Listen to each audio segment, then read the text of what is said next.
Alrighty, Derek, here's another one of your big block Chevrolets, 489 cubic inches, Airboat Pacific. Give you a description of this combination. It's got a custom grind hydraulic roller, Edelbrock Air Gap fuel carburetor, Canton Airboat pan on it. Order to make a run. See what she does. Stay tuned.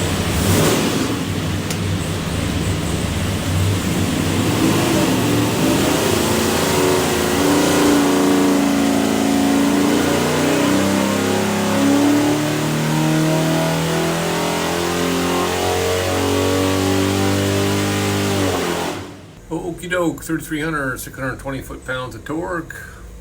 Real flat down and through there. Peak horsepower 581. Everything's good. What we'll do now is pull the pipes back, make sure it's good and clean. Show you a couple things here. When you receive your engine, find this thing looks like a credit card. It's a USB card. It is full of technical information. In your crate will be this engine packet and spec sheet. Highly recommend watching all that, or reading it, excuse me. Have a great day.